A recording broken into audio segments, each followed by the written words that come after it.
The other thing I wanted to kind of get into was Greek Freak. Giannis went on the podcast, and I'm gonna forget this podcast. I think it was called 48, the 48 or the 48 hours or something like that podcast. I think it's some local guys in Milwaukee in that, so it was good for Greek Freak to go and give some guys some love like that on YouTube to help their podcast out, man. Just some local guys in Milwaukee that started a podcast, and he jumped on their podcast, man. I thought that was dope. But he said some things, and I kind of want to talk about it. I want to talk about what he said. You know, he basically, they asked him a question about Hakeem, and you know what? I'll play what they said, because there was some things in there that was kind of outrageous. I really want to talk about him saying that he's going to go work with Hakeem this summer. I got some things to say about that, but there was some other things that were said in this clip that I think I want to address as well. So without further ado, here's Greek Freak speaking on the podcast about Hakeem Olajuwon. You know, fans like to talk about the next Jordan or the next Kobe, but they never talk about the next Hakeem Olajuwon. In my opinion, that would be you. You're the closest anyone has ever been to having an all-around game like Hakeem. You're both of Nigerian heritage. You both wear number 34. You both have this elegance, and your games are similar. And I don't think that can be denied. True or false? Are you kind of that guy? That's a great compliment to be even in the same sentence as Hakeem Olajuwon. Probably one of the best international player to ever play this game, and for sure the best African player to ever play this game. I love this game. I always try to study his game. I love that he did it the right way. He stayed with his teammate and won 2 championship back to back. I think 94, 95. If I'm not mistaken. And he kind of carried himself the right way. You know, he wasn't about the things off the court. He was only about basketball and his family, which I see a lot of similarities in me and him. Now, saying that our games are alike, I'm not the one, to say that. I hope you guys and the fans and the people, the historians of the game, are able to kind of compare and see if there's any similarities in our game. But that's a great compliment. For me, I usually do not work out with active NBA players. I try to, kind of stay on my own side, my own court, do my own thing in the off season, because always compete against them. So when I am on the court, I want to go as hard as I can, because I am a very athletic person. I feel like the moment I am around you, I become your friend, because I give everything that I have to you. I don't know how to be, how you call it, funny. I don't know how to be fake, so that's why I kind of keep my distance, because I know that if I, work out with people, it takes active players. It takes off my edge when I play against them. But this season before the training camp, I have a trip that I'm gonna go down to Houston and try to work out with Hakeem Olajuwon. So it's crazy that you just say that. It's few people that I've worked out with. KG, Kobe, and Hakeem will be the third guy.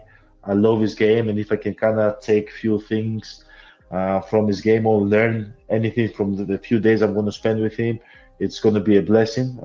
It's a guy that I've looked up my whole life. It's a guy that my parents look up to, because he was the number one guy in Nigeria. He was the best athlete in Nigeria. He was the best athlete in Africa.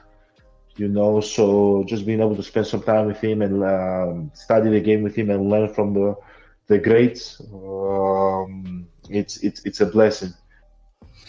All right, so that was he said a lot. That was about 3 minutes, man. He said a lot, man. The main thing is he's going to go work out with Hakeem this summer. That's the main thing. So I get to that last, but I gotta point out the fact that, I mean, I get it. You're gracious and you're glad that someone that great of a basketball player and that famous of a person would do your podcast. But either this guy don't know basketball or he was really just trying to kiss up, man. Because to say that there's no closer comparison to Hakeem than Giannis cannot be further from the truth. Like, offensively, that game is night and day. Defensively, you have a case. They both are great defenders. They both are long, wiry, in shape, athletic, determined, aggressive. I think Hakeem might have been a little smarter on defense and less of a crash dummy or less reckless, right? I think he was a little bit more under control and polished on both ends of the floor. He was polished. That's a good word. Giannis is very raw still, even as an MVP. His game and skill set is very raw on offense. And what raw means is not quite done, not finished, right? It's raw meat. It's not cooked. It's not done. It's not complete. That's what Hakeem was. He was complete offensively. For his position, he was complete. He was lacking nothing for his position. For Giannis' position, we got to figure out what his position is first. If he's a power forward, he's still lacking because he has 2, maybe 3 post moves that he can go to with no problem, right? That doesn't look like you ever seen a person that's learning how to dance for the first time and he's counting his steps 1 2 1 2 3 1 2, like he got to count them to do it. And then you see somebody that's just like a natural dancer that just flow with it, and the music just that's the difference between being very raw and very unpolished versus being very complete, finished, and polished, right? Or paint a paint job on a car that's not finished, no gloss on it. It's not buffed out, and it's not just rough, right? Rough around the edges. That's what Giannis is. That's his game. His post moves, he's still counting his dance steps. You can tell. His jump shot, he's still counting his dance steps, right? Like he can't just flow into a nice pull-up jump shot. It's got to be, okay, I brought the ball up court. You fear me running full speed at the rim, so you back off me 6 feet. And then I take 2 or 3 gather dribbles that get me in a rhythm, and then slowly and methodically pull that jump shot that people are giving to me. They're not even coming out to contest it half the time. And he's counting his steps to take that shot. Like, because, when you're not a natural at something and you haven't got enough repetition in for it to feel natural, it's always going to feel and look like you're counting your dance steps. And that's what he does when he shoots. That's what he does when he posts up. Even at the free throw line, he's counting his dance steps. Everything is just unnatural. Hakeem was not like that. Right. So I disagree with them being a comparison. And that's why Giannis was like, yeah, I don't see the comparison here. He was trying to say it, but you put me in the same breath with Hakeem. I mean, what am I supposed to say? So Giannis he doesn't compare offensively at all. Now, to get to the part about him going to go work out with him, this is the problem I have with players in the past and now Giannis, who have been criticized for not developing their game in certain areas, right? And I want to go back to LeBron James when he first went to Miami and they went and lost in the finals to Dallas. The criticism of LeBron, because remember, he averaged under 20 points in that series. I think he averaged like 18. Horrible. And I want to say D-Wade probably averaged 25, 26, 27. Like D-Wade was killing in that finals, right? LeBron was nowhere to be found. They exploited him. They made him shoot jump shots. He couldn't do it right. And the criticism all summer for LeBron was, you have to find another way to score. You can only score with the ball in your hand, driving full speed at the rim. Pretty much the same criticism that people have of Giannis now. Now, LeBron don't have that problem as much now because he's developed a little bit of a three-point shot, that can be trusted. And every now and then you can see him counting his steps in the in the post to get to his fadeaway, but it's working. He can get to that fadeaway every now and then. He won't do it in the fourth quarter with the game on the line, but first, second, and third quarter when there's not a lot of pressure, he can go. Like, that's one thing about going to your natural, like anything that you perfected, you can go to it at any moment of the game. But if you haven't perfected it, you're not going to feel comfortable going to it with the game on the line. You'll go to what you know, which is driving all the way to the hole, right? That's what he's comfortable with. So you can kind of tell what a player has mastered and what a player hasn't mastered. Just because you are able to do it doesn't mean you mastered it, because you can't do it anytime you want to, and you don't trust it, right? So, but LeBron is a little bit different than Giannis now. I think he's developed more shooting than Giannis, but they were kind of the same player because LeBron was that his first year in Miami, and people criticize him. Why don't you work on your post game? Why don't you work off playing off the ball?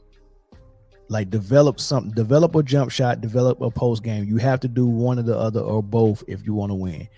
You can go look it up. You can Google it. That was the criticism by most of the media.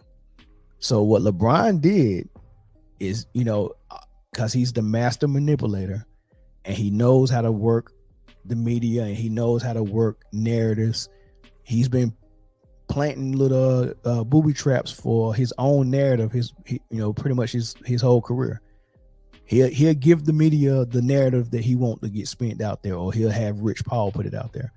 So he knows that. So what I don't like about when they use Hakeem is because, LeBron was like, I hear y'all talking about me and saying I need to work on my post game. I'm gonna call him Hakeem. And he did. But this is the part I don't like about this when the players do this.